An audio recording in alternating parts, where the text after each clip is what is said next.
Здравствуйте, уважаемые телезрители! Прекрасный Кемеровский Кузбасский регион принимает вторые зимние игры «Дети Азии». Вы прекрасно это все знаете на наших каналах. Регулярно идут трансляции на всех каналах холдинга этих замечательных соревнований. Ребята 15 и 16 лет соревнуются. Для них это, по сути, первая Олимпиада. И вот сейчас мы с вами отправляемся на данный момент это конькобежный дворец, ледовый дворец Кузбасс, который находится в самом Кемерово. И здесь в течение 3 дней пройдет турнир конькобежцев. И очень любопытно, конечно, нам всем будет посмотреть на эти соревнования, прежде всего с точки зрения смотра молодых ребят нашей российской сборной. Еще раз повторимся, ребята в основном 2007-2008 годов, 15-16 лет, есть несколько человек 2009 года рождения, но вряд ли они успеют к 26 году влиться в олимпийскую сборную России, но вот к 30-му кто-то из этих ребят наверняка будет в сборной России, наверняка поедет на Олимпийские игры и будет вспоминать свой вот такой опыт первых таких крупных международных соревнований комплексных, как игры «Дети Азии». Мы подходим абсолютно с теми же параметрами к трансляции этих соревнований, как подходили бы к трансляции Кубка мира, Чемпионата мира. Вы прекрасно знаете наши стандарты, и поэтому прекрасные камеры, прекрасные режиссеры, прекрасные продюсеры и редакторы работают на нашей трансляции. А в комментаторской кабине наш традиционный суперэксперт, заслуженный мастер спорта Евгений Лоленков и ваш покорный слуга Игорь Швецов. Женя, добрый день. Всем добрый день. Игорь, добрый день. очень рад тоже находиться сейчас в студии с Игорем, комментировать вот такие яркие соревнования. И, в общем-то, очень интересно посмотреть, как это все будет происходить. Такое маленькое превью добавлю. Разговаривал с тренерами, которые сейчас находятся именно в Кузбассе, именно на арене. В общем, на самом деле для детей это, ты знаешь, это такой большой праздник. Это как Олимпийские игры для вообще взрослых спортсменов. И настроение, в общем, такое же. Да и, в принципе, погода говорит нам о том же, что, в общем-то, радостно все. Да, конечно. Мы видели прекрасную погоду и на соревнованиях, которые проходят на открытом воздухе. Но здесь, конечно, дворец прекрасный. Кстати, дворец, совсем молодой дворец. Буквально несколько крупных соревнований прошло в нем. И в частности, вот для понимания масштаба, в декабре 2022 года здесь проходил чемпионат России. Соревновались все звезды российской сборной. Белорусской. И белорусской, да, конечно, сборной. Жень, я вот знаю, что ты был на этом катке. Твои впечатления об этом катке прежде всего? Замечательный объект. Замечательный объект. Проекты похожие. Иркутск и Кемерово. Да, Иркутск и Кемерово очень похожие проекты.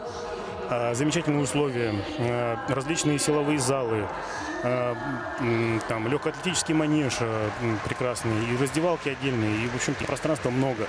Много для того, чтобы развиваться детям, развивать конькобежный спорт, хоккей, шорт-трек и все остальное. И, конечно же, мы будем говорить о рекордах. Посмотрим, получится ли ребятам в 15-16 лет их побить. Открывает наши соревнования Алиса Ащиулова, уроженка Кемерово, подопечная Виталия и Ольги Лефлер, тренеров, которые работают здесь. Буквально пару недель назад на соревнованиях местного масштаба, она таких, причем солидных соревнованиях, она стала призером в масс-старте и в многоборье, заняла достаточно высокое, по-моему, 8-е или 9-е место. В общем, да, подающая надежды спортсменка Алиса Ащиулова открывает. Я добавлю еще, что у нее еще есть старшая сестра, которая выступает сейчас за Петербург и Кемерово, параллельный зачет. Алина Ащиулова. То есть это семейные уже традиции. Да. И вот первый результат игр «Дети Азии» в конькобежных соревнованиях. Понятно, да, Алиса еще и молодая спортсменка, и, конечно, еще пока немножечко уступает своим соперницам в уровне и результатах. У нас есть результаты под рукой чемпионата России, который проходил 20-21 февраля в Челябинске. Первенство, да, конечно, первенство России среди юниоров вот этого возраста. Но вот Алиса Ащеулова еще не отобралась на эти соревнования, но вот как раз благодаря результатам, которые она показала буквально неделю назад, уже на следующих стартах она сможет присутствовать и соревноваться с сильнейшими. Валерия Лосева, еще одна представительница Кемеровского региона, и Саида Хакимова, представляющая Республику Татарстан. Ну, сразу скажем, здесь команды, в основном команды в конькобежном турнире российских регионов. Из зарубежных спортсменов есть представители Белоруссии и представители Казахстана. О представителях Казахстана любопытно будет поговорить, потому что юниоры в 15-16 лет, я посмотрел их результаты, они уже соревнуются в чемпионате республики вместе наравне со взрослыми.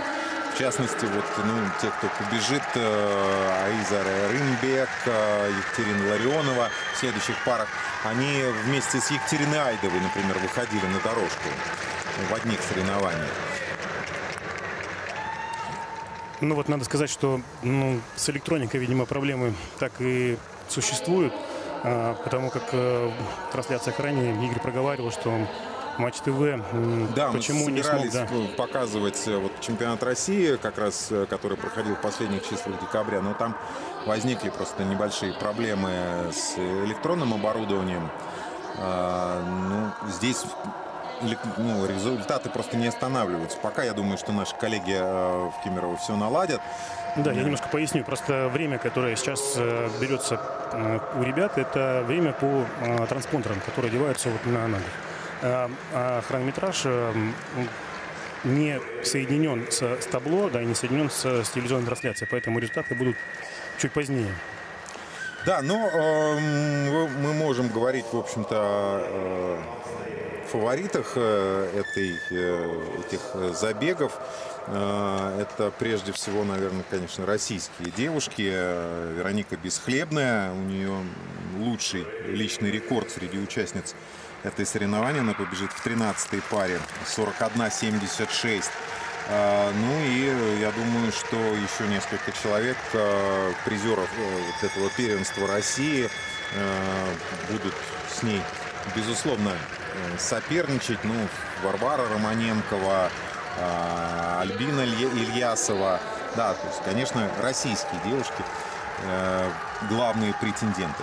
Ну а у нас третья пара. Это Екатерина Курябина, еще одна представительница Кемеровского региона, и Анна Прыжкова, представительница Дальневосточного федерального округа. Вот здесь вот первая пара, где такая плотная борьба. И, в общем, тут в общем, даже и одним секундомером не обойдешься. Тут, в общем, судьям придется рассматривать фотофиниш. Кто же все-таки сумел выиграть в этом забеге, Курябина или Прыжкова. Курябина сейчас на ваших экранах справа. Это момент старта. Анна Прыжкова была слева. По большой дорожке она стартовала. Видно, как девочки волнуются. Вот они еще не умеют скрывать вот это свое волнение, потому что, действительно, очень серьезный, очень крупный старт. Первый в такой в их карьере. С телевизионной трансляции. Юлия Самарина сейчас будет стартовать по внешней дорожке. Представительница Башкортостана. И прекрасно знакомая ей Камила Янышева, тоже представительница этого же региона, из Башкортостана, по внутренней дорожке.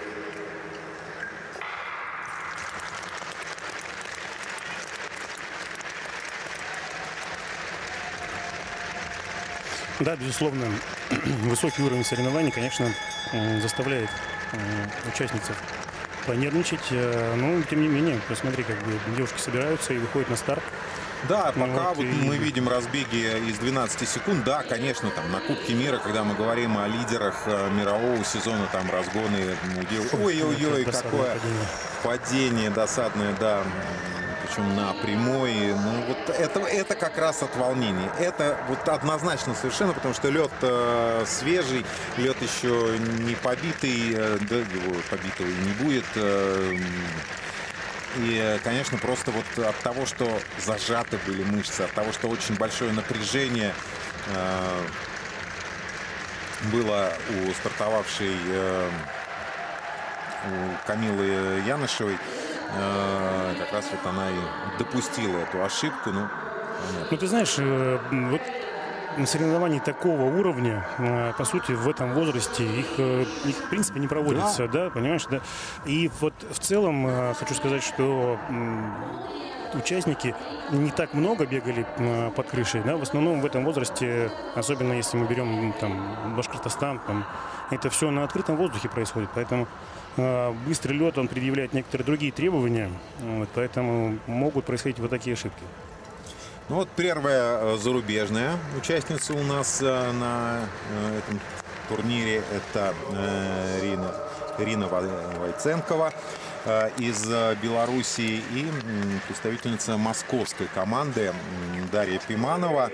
Ну, у Вайценковой 45-88 личный рекорд июня 2008 года. Спортсменка в Минске, на катке в Минске она его установила. Ну, в основном как раз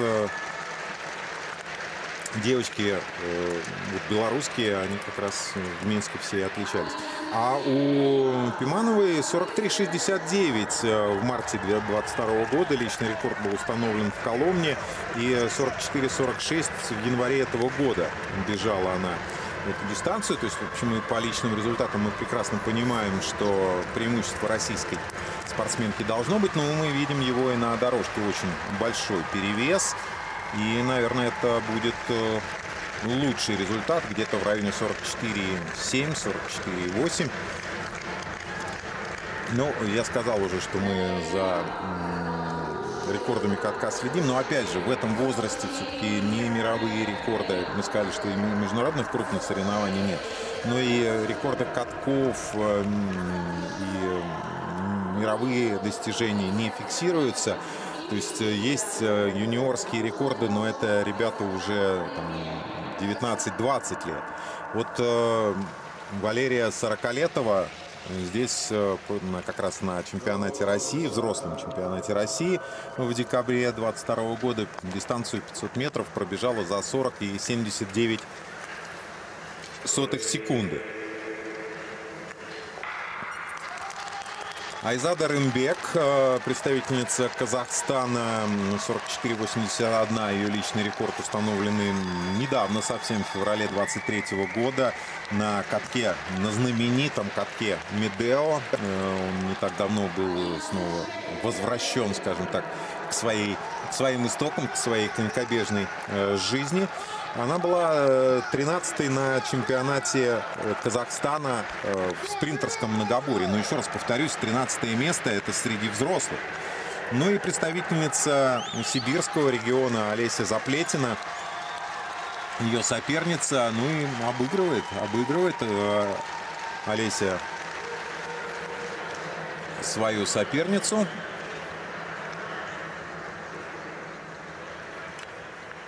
В этой паре. —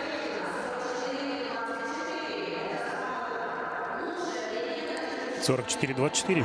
Вот и мы услышали время. Пока лучшее время на сегодняшний день. Да, молодец. Да. Ну, еще раз повторимся, конечно, победительницы здесь будут определяться, я так думаю, что на результатах в районе 42 с небольшим, 43 секунд. Мария Рыбникова, еще одна представительница, две сразу представительницы Дальневосточного федерального округа, Мария Рыбникова и Святослава Дорошенко. Рыбникова стартует по внутренней дорожке и Святослава Дорошенко по внешней дорожке.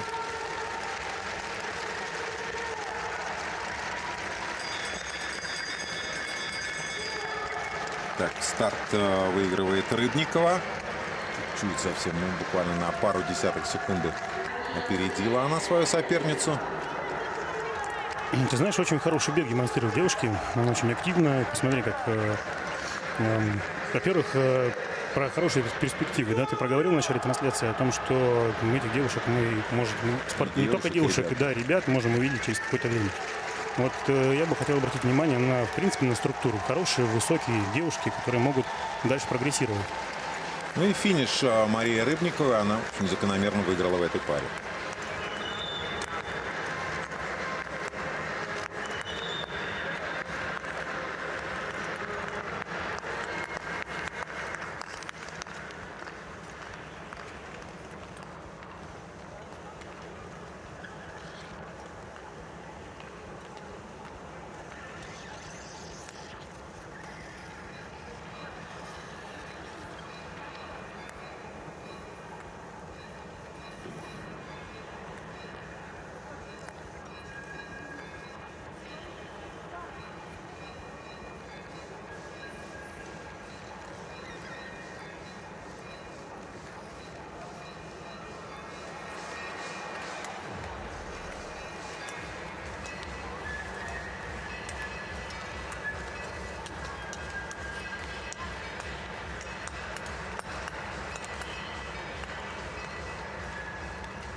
Продолжаются наши забеги первого дня конькобежных соревнований. Ну, по 10 видам спорта соревнуются здесь, в Кемеровском регионе.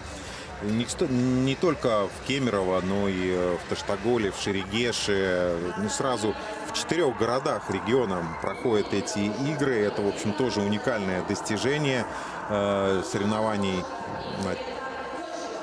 «Дети Азии». Ну, они вообще проводятся с 96-го года, но вот зимние соревнования только второй раз. Так, у нас 8-я пара. Это Екатерина Ларионова, представительница Казахстана. 45-38 ее личный рекорд в ноябре 22 года в Астане установленный. И Елизавета Кочева, представительница Российской Федерации. Ну да, на первенстве России у нее были пока скромные результаты. 45-47 ее личный рекорд. Она как раз все свои рекорды установила на катке в Иркутске. То есть она по сути, этим катком очень хорошо знаком, потому что когда мы сказали, что это по сути по одному и тому же проекту построены 2 катка в Сибири, в Иркутске и в Кемерово. Многофункциональные катки, которые и для хоккея с мячом, и для конькобежного спорта, и для шорт-трека, и фигурного катания. В общем, для всех ледовых видов спорта предназначены. Вообще, ты знаешь, мы когда пробежали чемпионат России в Кемерово и потом приехали в Иркутск и вышли вот на саму арену, было такое ощущение дежавю, да, что никуда не уезжали, никуда не переезжали. Но вот представительница Казахстана Екатерина Ларионова выигрывает в этой паре. Выигрывает немножко, но, в общем, у нее, как мы уже и говорили, немножко повыше личные рекорды. Хотя, наверное, над стартом еще надо поработать. Ну, опять же, мы говорим, по юниорам практически нет вот такой вот жесткой специализации. Да? Если мы смотрим там этапы Кубка мира, чемпионат мира, там мы понимаем, что вот этот человек специализируется там на дистанциях 500 и 1000 метров, этот на длинных дистанциях, этот на средних. В юниорах все-таки вот такого уже четкого разделения нет, и ребята обычно бегают там все 4 дистанции. Ну, у юниоров, понятно, нет самых длинных дистанций, там 5000 метров у девушек и 10 000 метров у мужчин, но такое малое многоборье, да, получается 500, 1000, 1500 и 3000 метров. Но все равно, да, с учетом того, что подготовка идет к юниорскому основному составу, да, там приходится бегать и 3, и 5, это все будет позже маленько.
Небольшая пауза была техническая в проведении соревнований после 8 пар. Ну и вот уже 9-я пара на арене.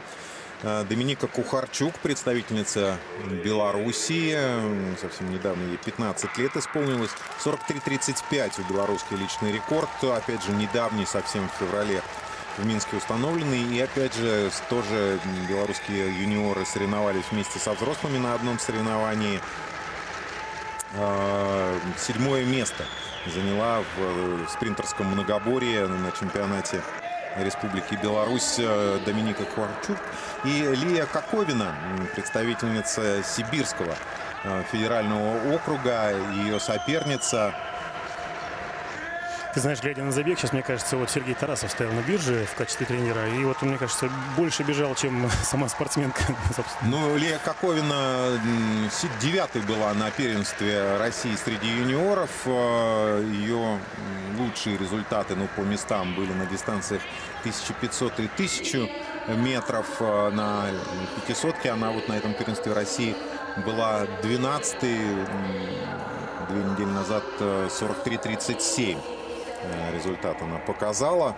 Ну и здесь очень неплохой старт относительно белорусски. Ну, потом немножечко отдала своего перевеса Лея, но тем не менее все равно сумела выиграть в паре. Но, может быть, еще немножко надо над выносливостью поработать, как это не странно звучит для дистанции 500 метров, но когда ты бежишь на максимум, да, силы порой очень быстро заканчиваются. Ты знаешь, все равно нужно уметь и катиться тоже, даже Конечно. на 500. Понимаешь, все равно очень тяжело бежать всю дистанцию. Поэтому, может, тут вот, ты правильно сказал, что над техническим исполнением... Нет, ну мы не говорим, мы здесь все-таки немножечко с другими критериями подходим, да. потому что в 15-16 лет это еще, скажем так, не бриллианты. Это еще камни, которые надо гранить и гранить, над которыми предстоит еще изрядно поработать. Варвара Глухова, тоже 2008 года представительница Казахстана. И Виктория Федорова, кемеровская спортсменка по внешней дорожке, стартовала у Варвары Глуховой 43-38. Тоже хороший очень для этого возраста, для 15 лет личный рекорд. И прокат, наверное, чуть-чуть побольше у Виктории Федоровой. Немножко зажат шаг у Варвары Глуховой. Ну и посмотрите, молодец Федорова, что борется в этой паре и выходит даже с небольшим перевесом на финишную прямую. Здесь плотная борьба до самого конца. Нет, все-таки представительница Казахстана Варвара Глухова в этой паре выигрывает. 43-12. Результат Варвары Глуховой. Ну, это ее личный рекорд. На 26 сотых быстрее, чем в декабре прошлого года в Астане она бежала. Так что, ну, посмотрите, каток в Астане — это каток, на котором проводились самые крупные международные соревнования. Каток уже достаточно известный и давно существующий. Ну, достаточно давно. И здесь понятно, что юниоры прогрессируют порой день ото дня, да, и могут каждую неделю личный рекорд устанавливать. Но, тем не менее, четверть секунды сбрасывает со своего личного рекорда Варвара Глухова. Да и у Виктории Федоровой, по-моему, личный рекорд. Но сейчас вот всех результатов нет под рукой. Софья Сидоренко и Дарина Каушева. Еще одна представительница Казахстана. Софья Сидоренко... Уже 15 лет ей. 43-84 личный рекорд как раз на чемпионате, на первенстве России, установленный в Челябинске. 44-13 личный рекорд для Дарины Каушевой. Ну, Софья Сидоренко свой лучший результат на чемпионате России показала на полуторке. Она стала 8-й на первенстве России. Первенстве России, да. Ну, для этого возраста это, по сути, был главный чемпионат. Да. 44-13. Ну, не очень сегодня получился бег Софьи Сидоренко.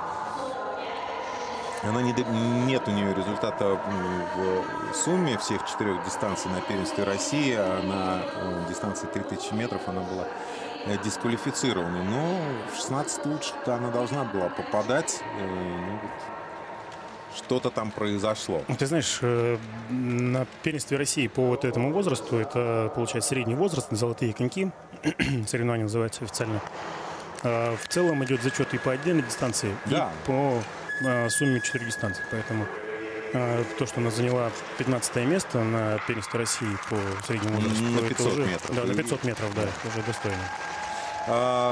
Две белорусские спортсменки, Эвелина Конопляник по внутренней дорожке, Кира Кончарык по внешней дорожке. Но здесь у Киры преимущество с точки зрения личных рекордов, 43-53. Но, правда, она его в феврале 22 года установила. А вот Эвелина Конопляник 44-02 пробежала в феврале 23 года. Правда, Конопляник немножечко постарше. Ну и здесь вот этот год разницы в возрасте, ну тут не год, тут меньше, тут 3 месяца разницы. Но тем не менее они сыграли роль, может быть, мы не заметили у Кончарык каких-то сбоев. Да, почему-то бросила как будто забег. Да, 43-91 у Конопляник, тоже личный рекорд. Тоже личный рекорд. Вообще надо сказать про представительниц Беларуси, ну вообще про сборную, да, Беларуси, которая здесь представляет большую часть воспитанников школы, роликобежной школы Сергея Минина. Да, очень много работает Сергей Минин над как раз роликобежной подготовкой. В Солнечногорске построен очень хороший роликобежный трек. Так, ну давайте все внимание. 13-й забег. Мы говорили, здесь Вероника Бесхлебная, обладательница лучшего личного рекорда среди всех участниц этих соревнований. На дистанции 500 метров 41-76. Она была второй на чемпионате России на первенстве России на этой дистанции 41-76. Ее рекорд декабря 2021 года. А в этом году в Коломне она пробежала 41-96. То есть из 42 секунд уже бегала. Ее соперница по забегу Альбина Ильясова, представительница Уральского федерального округа. Ее личный рекорд 42-64. Но Вероника Бесхлебная, понятно, в этой паре выигрывает. Но какой результат? Я думаю, что из 42 она выбежала. Да, 41-77. Очень сильное время показано. 41-77. 47, буквально 1/100 не хватило ей до личного рекорда, но вот как заколдованная. Но, тем не менее, это очень серьезная заявка. Не зря Веронику Бесхлебную нам показывали перед началом трансляции. Несколько раз она в кадре мелькала. Ну что, да, этой девушке в этом году уже исполнится 16. Она в сентябре 2007 года родилась. Ну, тем не менее, очень-очень высокий, достойный результат, украшающий эти соревнования. И еще раз повторимся, всего лишь меньше секунды уступающий рекорду катка юниорскому Валерии Сороколетовой. Но учитывая то, что Валерия Сороколетова, ну, все-таки девушка немножечко постарше, поопытнее. У нас 14-я пара. Здесь Екатерина Островская и Анна Потапова. Островская представляет Уральский федеральный округ, Анна Потапова — Сибирский федеральный округ. Ну и, в общем, здесь, да, конечно, ориентиры на результаты Бесхлебной. Но сумеют ли побороться? Екатерина Островская — ровесница Вероники Бесхлебной. Да, посмотрим. Очень интересно такое столкновение Челябинской школы и Иркутской школы. Да, Островская была 5-й на первенстве России на этой дистанции. Анна Потапова 43-11. Ну, да. Показывает результат Островская Екатерина. Ну, чуть-чуть хуже, чем на первенстве России в Челябинске.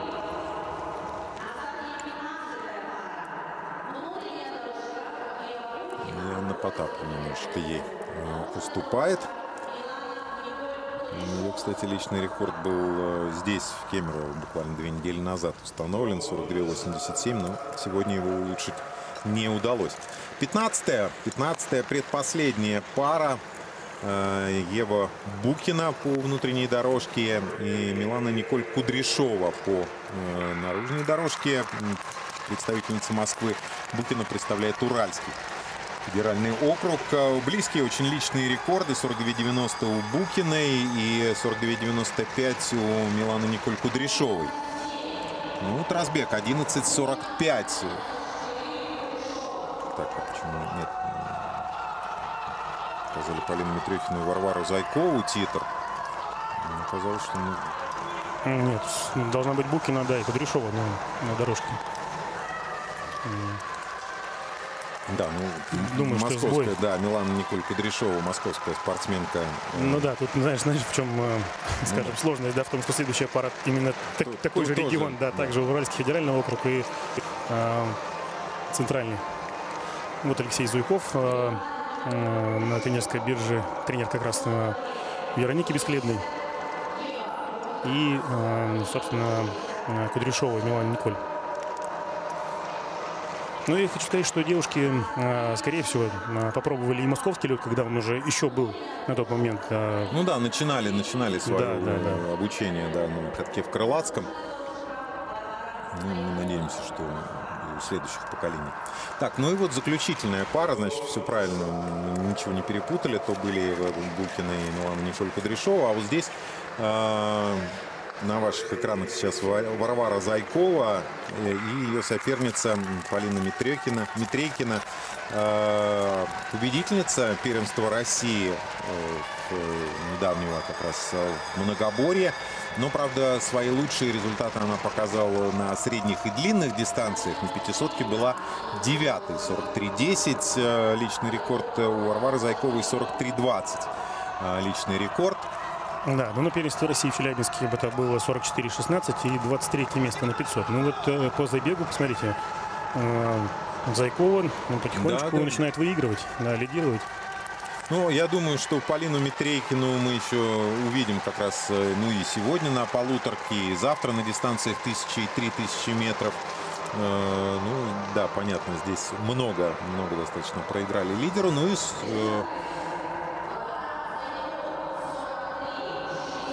41-63 мелькнул результат лидера. насколько я увидел, скорректировали на 41,77, но вот, может быть, какие-то корректировки. Да, но мы не могли пропустить еще одного бега по 40, на 41,63. Наверное, все-таки действительно скорректировали результат Вероники Бесхлебной. Но тогда ее можно поздравить не только с победой, но и с новым личным рекордом. Потому что, я говорю еще раз, больше года держался у нее личный рекорд. В таком возрасте это очень большой срок. Ну, сейчас судьи все проверят, все досконально. Да, возможно, по фотофинишу сделали корректив, но так бывает.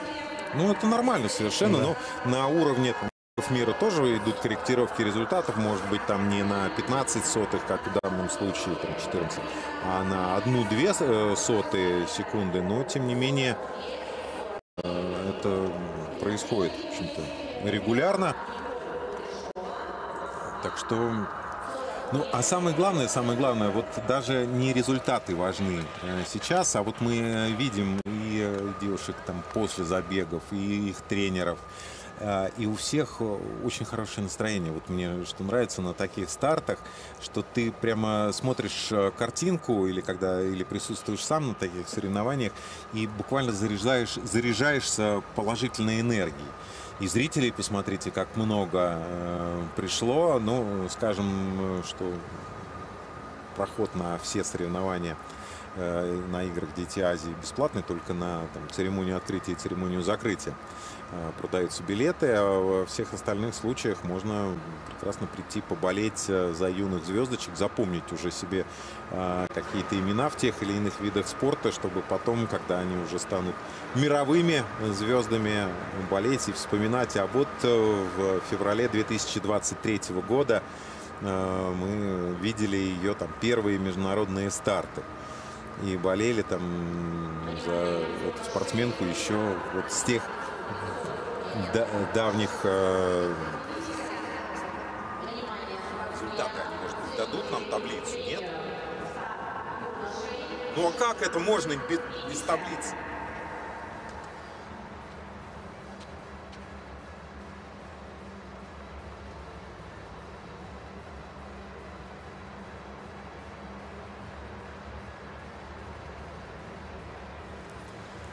И вот окончательные результаты. Да, Вероника Бесхлебная, Альбина Ильясова и Милана Николь Кудряшова становятся призерами этих соревнований. Игры Дети Азии.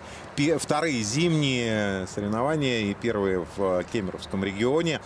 Ну что ж, Веронику Бесхлебную мы не зря подозревали в том, что она фаворит. Да, поздравляем. Ну, на самом деле, мне кажется, ожидаем победы. Мы, в принципе, уже анонсировали, что Вероника лидер этих соревнований. В общем-то, ожидаемо. Но очень приятно, что, поздравить ее с победой. Что прогресс есть.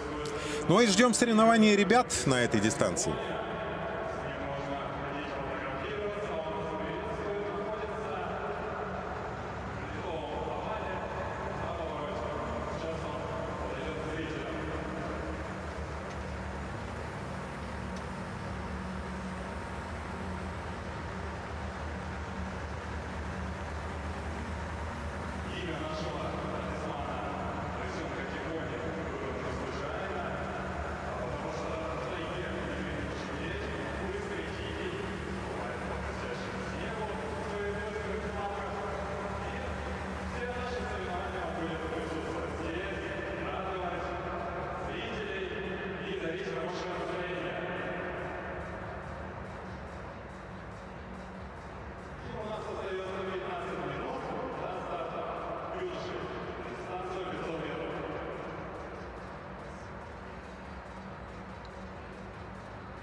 Мы возвращаемся в Кемерово на берега реки Томь, где проходят вторые зимние игры детей Азии, и Ледовый дворец Кузбасс в нашем центре внимания сейчас. Соревнования у ребят на дистанции 500 метров. Ну, понятно, что и здесь тоже, если говорить о фаворитах российские ребята. Ну и честно скажу, вот я когда посмотрел еще раз внимательно протоколы первенства России, меня порадовало все-таки большое количество участников в этом протоколе. Там более 60, ну, порядка 60 человек принимает участие, даже под 70 у ребят. И это здорово. Это здорово, что вот в таком возрасте есть возможность такое количество ребят собрать, чтобы они принимали участие в первенстве России. А мы прекрасно понимаем, что по еще сколько ребят, занимающихся конькобежным спортом, не добрались, скажем так, до уровня первенства России, да, и на чуть более скромных стартах соревновались, но кто знает, в этом возрасте еще окончательно обрисовать перспективы и сказать, что вот этот человек точно будет там звездой мирового уровня, а у этого ничего не получится. Но это неправильно, потому что раскрываются все по-разному. Кто-то и в 14-15 уже блистает, а кто-то и в 20 только-только начинает раскрываться. Я прав? Обращаю я свой вопрос заслуженному мастеру спорта Евгению Лоленкову. Да, абсолютно прав, потому что разница в росте, вообще вот в антропометрических данных очень разная. На самом деле, если вот кто был на первенстве России по среднему возрасту на золотых коньках, можно было это все увидеть.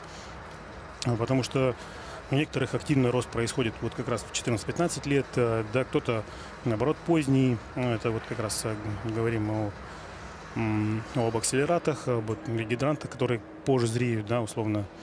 И, конечно, очень сложно разглядеть перспективу, да, опять же очень по-разному тренерский процесс строится.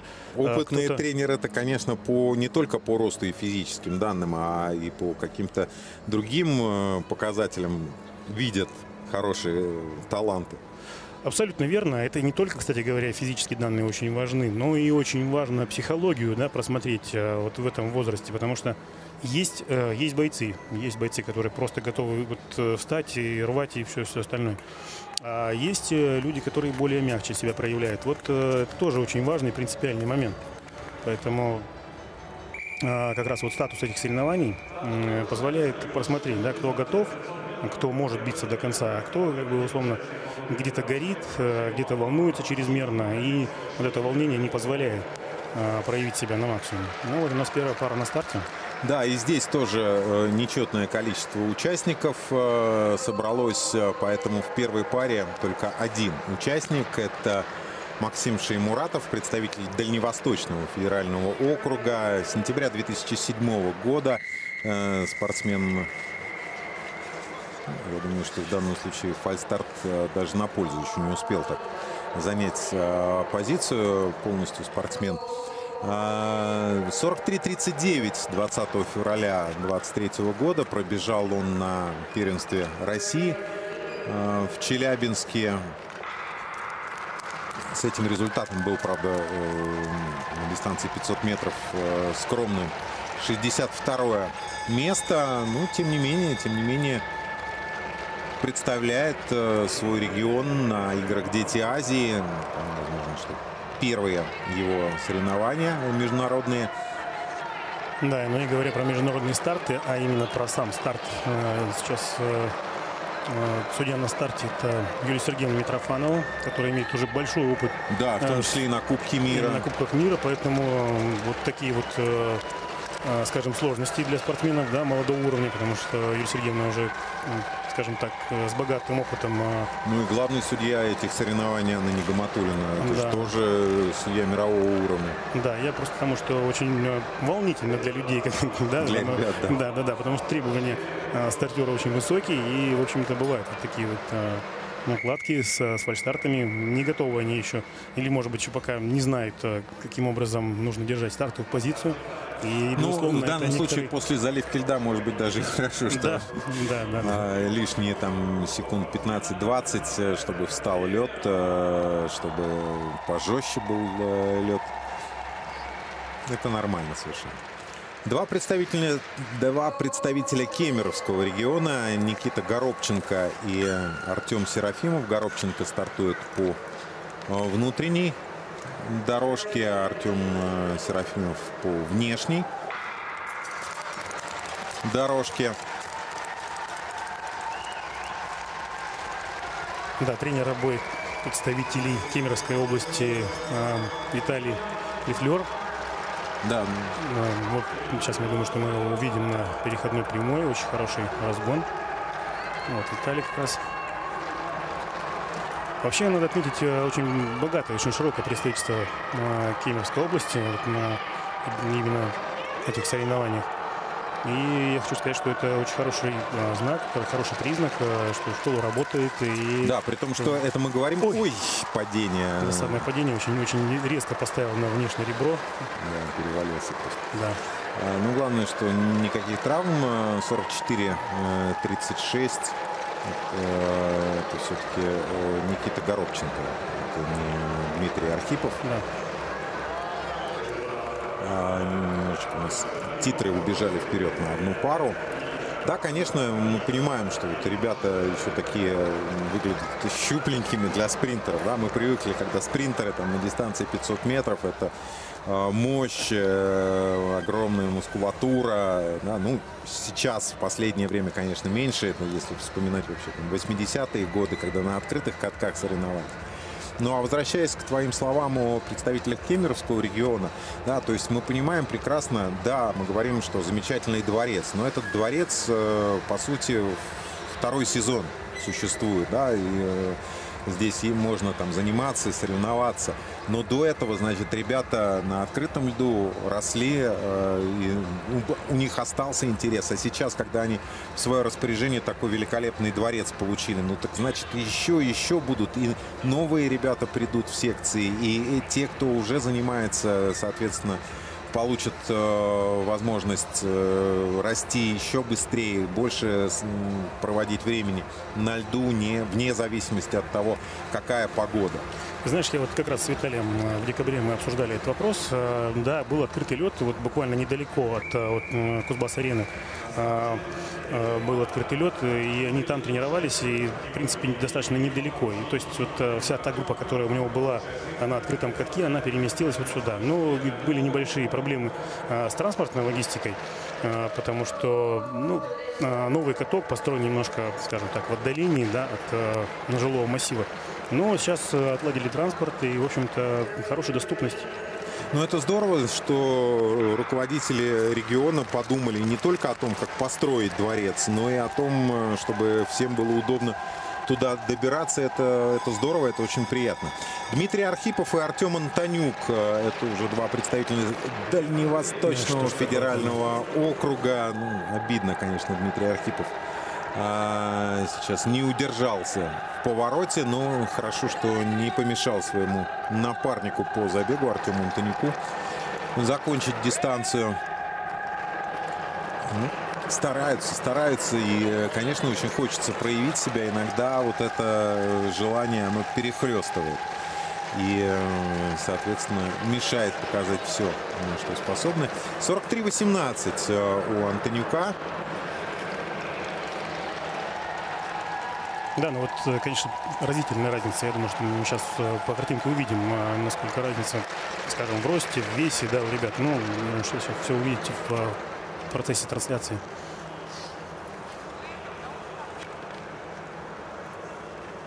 Ну и хорошо, что вот есть такая возможность, да, поучаствовать в этих соревнованиях. Просто побыть в этой атмосфере, почувствовать ее.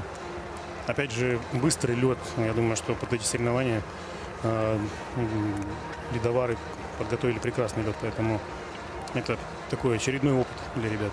Нет, ну, о том, что лед замечательный, мы прекрасно понимаем, просто вот даже сравнивая с юниорскими, но более старшего возраста, юниорскими рекордами катка, когда меньше секунды проигрыш, при том, что еще 3 года Бесхлебный тоже расти и расти. Это здорово. Это значит, качество льда очень-очень хорошее.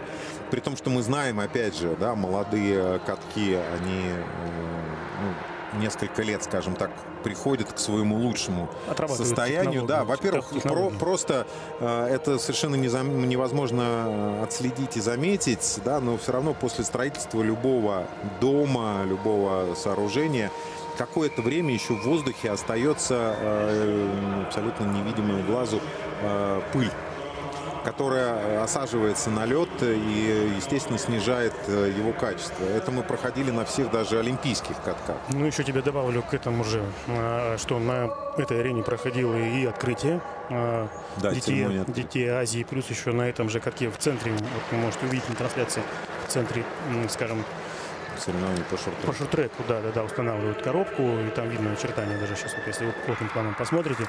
То есть с утра проходили соревнования по шорт-треку, где Юрий Сергеевич от Митрофанова тоже судила соревнования. Ой, надо стоять. Да, Амирбек Абдурахманов, представитель Башкортостана. Ну, здесь два представителя Башкортостана в паре. Лев Никоноров, ну, скажем так, не совсем по-спринтерски бежит, такой затяжной такой шаг. Да, это скорее, наверное, у него лучше получится в такой технике пробежать более длинные дистанции. Но, тем не менее, понятно, из-за сбоя Амирбека Абдурахманова большое преимущество Льва Никонорова.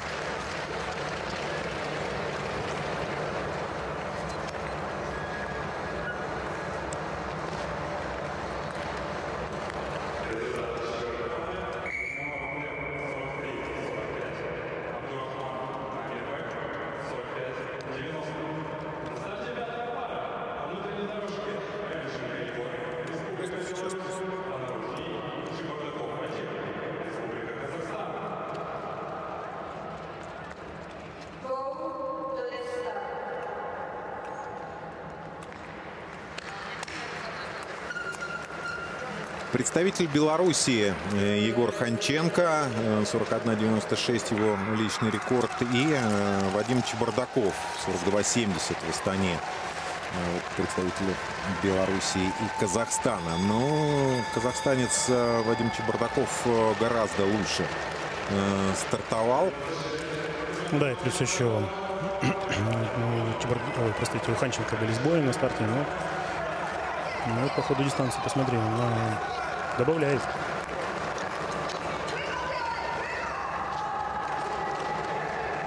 Неплохая посадка, особенно у представителя Казахстана.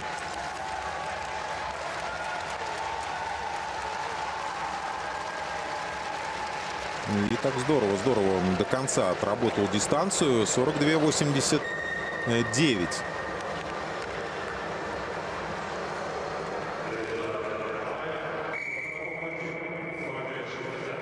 Бардакова. Да, очень интересно посмотреть, вот как ребята готовы. Техническое исполнение, да, вот тоже о том, что мы с тобой говорили, на перспективу, скажем так. Во-первых, видно, да, что еще парень сырой, можно так сказать, да, вот по таким тренерским меркам. Еще есть куда зрить.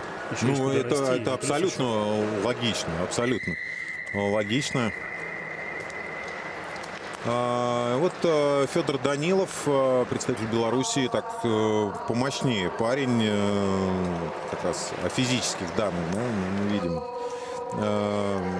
2007 года рождения, 41.54 его личный рекорд в Минске, установленный в октябре 2022 года. И ему противостоит в паре Лев Матвеев, представитель Дальневосточного федерального округа.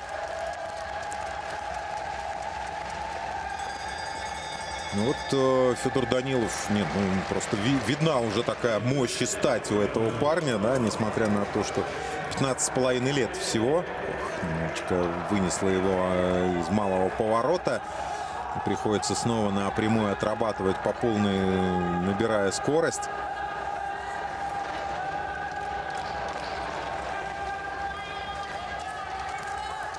Ну а тем временем Лев Матвеев, вот как раз и воспользовавшись этим сбоем, и, может быть, потому что чуть-чуть техничнее провел этот забег, практически наверстал стартовое отставание. И очень-очень близко они финишировали.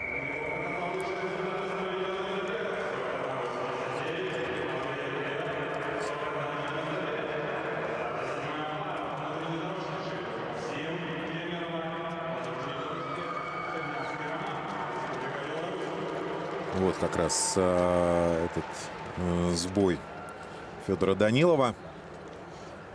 Да, ты знаешь, как бы не было дисквалификации, потому что он... пересек фишки, но он выскочил все-таки на внешний радиус. Он преимущество-то уж никак не получил.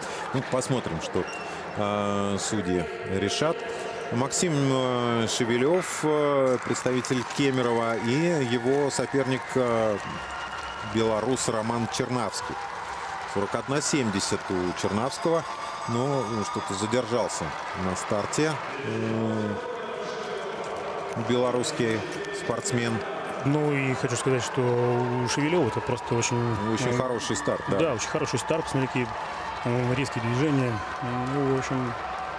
Да, видно, как отсекает, да, каждое движение, как шаг. Как раз видно, что и неплохо попадает в отталкивание. Ну, здесь немножко уже. Ну вот, да, на прямой есть небольшие проблемы. Вот видите сами, что ножки не собираются. Но очень хороший поворот был. И вот за счет прямой чуть проигрывает. Ну вот и пока на данный момент лучше секунды. 41.76. Лучшее время. Подождите секундочку, что-то скорректировали. Надо будет еще раз убедиться. Но мы сейчас, может быть, не обращаем такого внимания на результаты, потому что, еще раз повторимся, как и мы видели, у девушек будут корректировки, будут уточнения.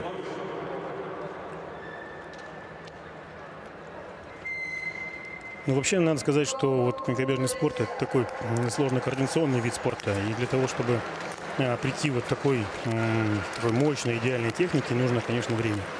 Это условно встать на лыжи, да, там, и опять же тоже и на лыжах тоже время это не так просто, но нет такой быстро следующей опоры. Вот, и в коньках нужно, скажем так, побыть, да, для того, чтобы понимать, обрасти мышцами и все остальное. У нас на дистанции представитель Татарстана Ярослав Рязанов и Радомир Минин из Белоруссии с личным рекордом 41.64 белорусского спортсмена. Беларусь компактнее сидит. Послушай, Радомир Минин — это на самом деле сын Сергея, да, сын Сергея Минина, который являлся тренером сборной команды России, тренером Зуевой Марины. И, собственно, ничего не удивительного. Да, то есть ему передались гены. Да. 41.36. Радомира можно с личным рекордом поздравить. Немножко, да, здесь у Минина 41.36. Да. Результат. При том, что Радомиру еще до июля месяца ждать своего 15-го дня рождения. 14 лет. Этому парню технически действительно очень-очень здорово подготовлен. Наверное, вот из тех, кто уже пробежал дистанцию,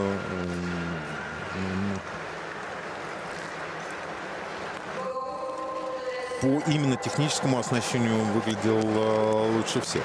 Андрей Елисеев, представитель Уральского федерального округа, и Григорий Слесаренко из Казахстана. 41.32 пробежал он. Обидно, да. В стиле Джереми Уотерспуна. Да, это, конечно, лестное сравнение для столь молодого спортсмена. Держать поворот. Сумел справиться Андрей Елисеев.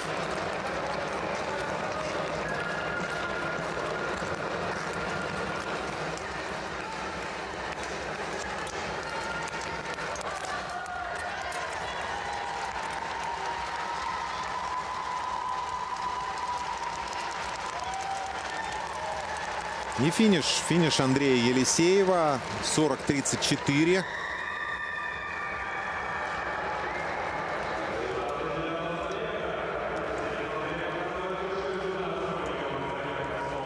Ну, 40-48 у Андрея было на первенстве России. И 40-35 в ноябре 22 года личный рекорд он установил в Челябинске. Так что 40-34. Ну, а если еще чуть-чуть подкорректирует, точно можно Андрея поздравить с личным рекордом. Да, да и, в общем-то, и по бегу тут есть резервы. Можно было чуть плотнее пробежать повороты, чуть ближе к бровке. Соответственно, уменьшить для себя радиус и еще секунды будет быстрее. Уменьшая радиус, ты увеличиваешь центробежную силу. Тут удержать бы этот радиус. Да, тут надо справляться с этим давлением, конечно. Нужны силовые усилия. И понятно, что, может быть, это не хватает пока, скажем так, сил. Но все еще впереди. Нет, конечно, сейчас эти ребята все еще будут прибавлять, скажем так, в мышечной массе. И ребята, и девочки будут осваивать все новые и новые технические рубежи. Конечно, там, мы увидим через год-другой даже в их же исполнении совсем другой бег.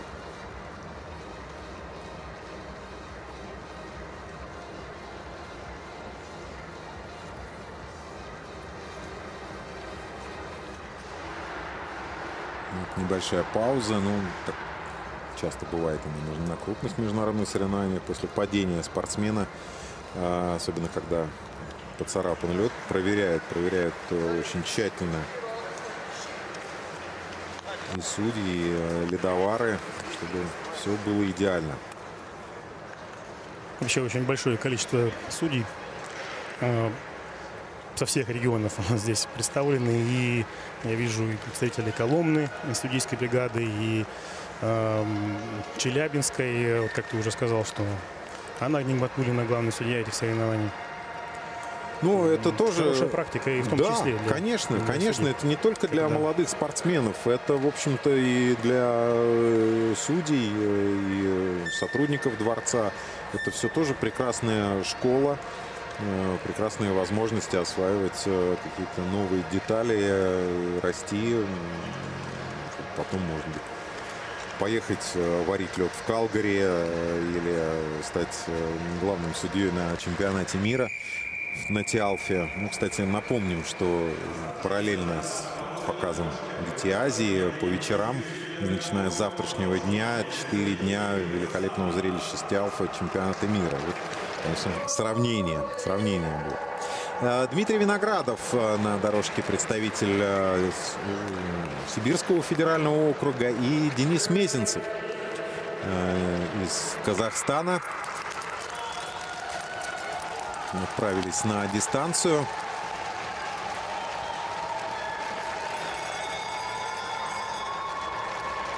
Дмитрий Виноградов был 17-м на первенстве России на этой дистанции с личным рекордом 40,35 секунды. В феврале буквально вот недавно совсем отпраздновал свой 15-й день рождения. Большое преимущество Дмитрия в этом забеге. Подотстал немножечко. Чуть-чуть бы еще на финише. Но, тем не менее, 40,51 секунды. У ребят, конечно, поплотнее конкуренция, повыше результаты. И нет такого большого разброса, как у девочек. Но это вполне логично, да, и участников, ну, здесь на соревнованиях участников, понятно, ограниченное количество, а если вот там смотреть первенство России, да, понятно, что у ребят побольше собирается, нежели девочек, поэтому результаты плотнее и выше. 11-я пара, здесь представитель Москвы Матвей Савенков и Серафим Вижик из Кемерово.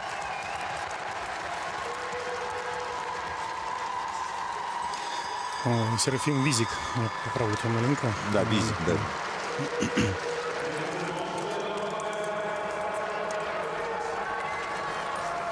.48 секунды личный рекорд Савенкова. В Коломне в январе этого года установил, ну что, посмотрим, как у него сегодня сложится забег. Но здесь плотная плотная борьба.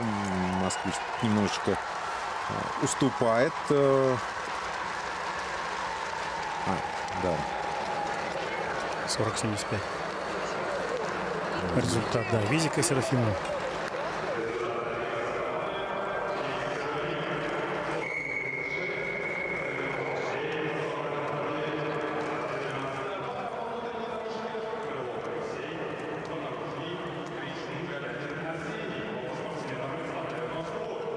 Но при этом Серафим не принимал участие в первенстве России. Вот сейчас смотрю еще раз протокол. Результат-то очень-очень приличный.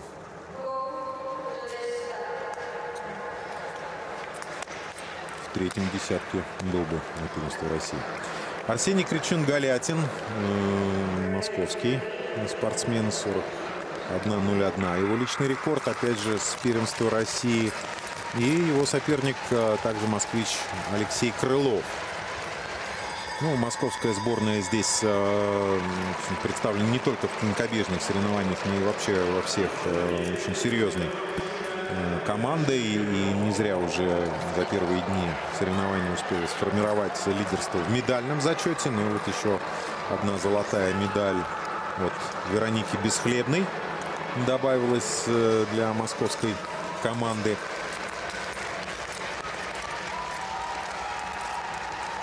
Да, хорошие рослые ребята. Арсений выигрывает в этой паре. 41.07. Это финал. Нет, 40-81. Да, да. Ну, 0,2 с личного рекорда двухнедельной давности. Так, еще не только о росте спортсмена, ну, в смысле, повышении его навыков, но и о качестве льда. Кемеровский лед, мы понимаем, что ничем не уступает и челябинскому льду. Да, челябинский лед очень-очень неплохой. Мы тоже знаем прекрасно, какая, в общем, в Челябинске команда работает над производством льда для конькобежных соревнований. Даниил Борисов и Александр Антонов сейчас на дорожке. Борисов из Сибирского федерального округа, из Уральского федерального округа Александр Антонов. Но эти ребята уже из 40 секунд имеют личные рекорды. Причем, ну вот, уже приближаются даже к рубежу 39 секунд в своих личных свершениях. Даниил Борисов в Челябинске пробежал 39.07. 39.17 личный рекорд Александра Антонова с ноября 22 года. Тоже в Челябинске, кстати. Так что Антонов сейчас по малой дорожке, ну, очень неплохо проходит повороты. Даже первым выходит на финишную дистанцию. Но не сдается Даниил Борисов и выигрывает на финишной прямой. Да, и это результаты лидеров. Да, не удалось, может быть, личные рекорды установить и стать рекордсменом, ну, улучшить свои личные рекорды. Но тем не менее они становятся лидерами соревнований. Первые два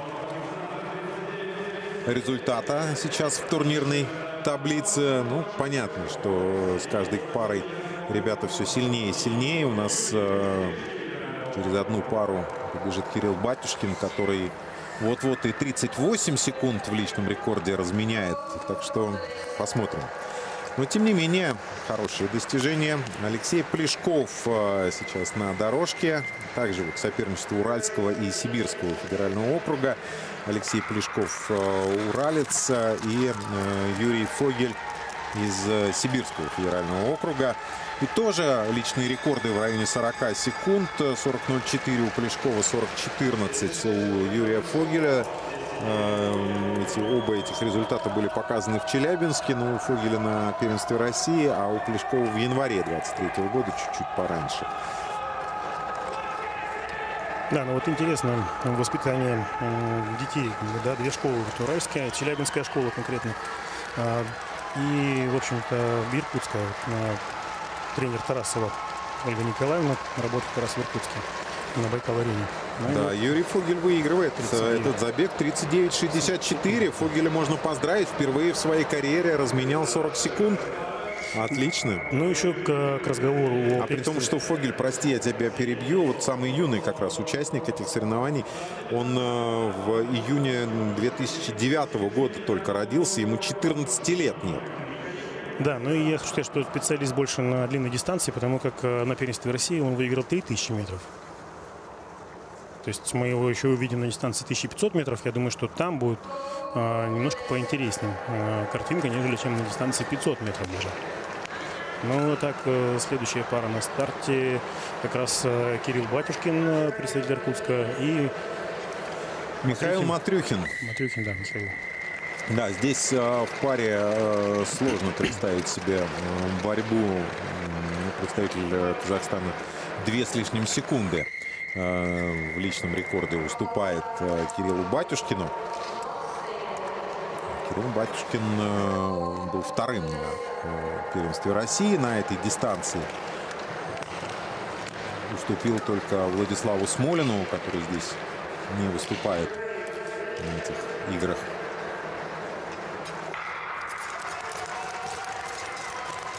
Ну и так, конечно, у Кирилла, скажем так, видна его спринтерская предрасположенность. Вот по нему уже можно сказать, что по его мышечной массе, по структуре, что он как раз больше спринтер, такой плотный, коренастый, уже с приличным объемом мускулатуры.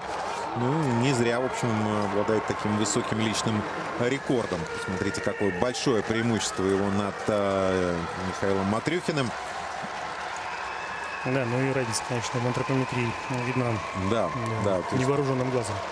38-26, ну, 38-32 скорректировали результат. Ну, 0,3 до личного рекорда не хватило Кириллу Батюшкину. Но, тем не менее, это на 0,3 быстрее, чем 2 недели назад в Челябинске. Все-таки не каждый день устанавливать личный рекорд. Ты знаешь, я да, спешу, конечно, стоит, не то, что спешу, так скажем, в опровержении некоторые. Опять же, крупные соревнования вот такого формата, да, это большой стресс для ребят. Конечно. И поэтому конечно. вот тут может быть такое некоторое волнение. Нет, ну и потом, может быть, было бы больше соперничества в паре, наверное, был бы повыше результат. Заключительная пара: Матвей Бажанов и Равшанбек Нишанбаев, представители Уральского федерального округа. У этих ребят по 39 с небольшим личный рекорд. 39-43 у Матвея, 39-98 у Нишанбаева. Ну, и если у вас закралась мысль, а не родственник ли это Светланы Бажановой, то вы абсолютно правы. Это племянник олимпийской чемпионки по конькобежному спорту. Ну и ее младшего брата Никиту Бажанова любители конькобежного спорта тоже помнят. Ну и вот как раз Матвей Бажанов, тренирующийся сейчас в Москве у Юрия Петрова, некогда наставника Дениса Юскова. Да, Матвей здесь, безусловно, может быть, на дистанции 500 метров фаворитом и не был. На первенстве России он лишь 9-й результат показал.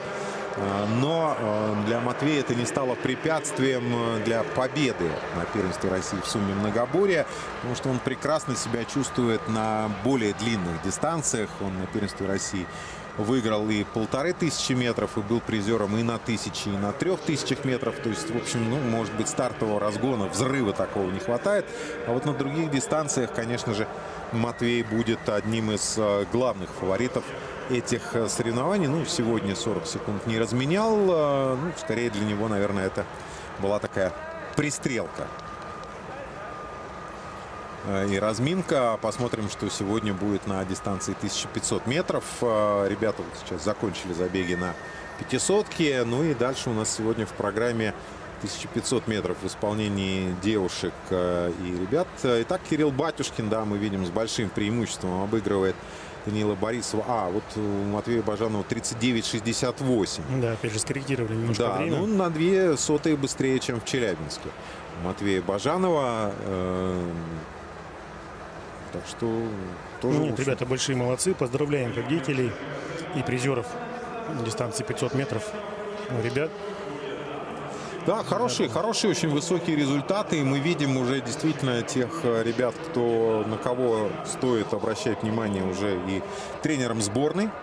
Они, безусловно, эти имена тоже знают. Это мы скорее для себя их открываем, но понимаем, что вот есть уже те ребята, которые в скором времени вольются в состав. Ну а у нас очередная подготовка льда. И вернемся к дистанции 1500 метров в нашей трансляции.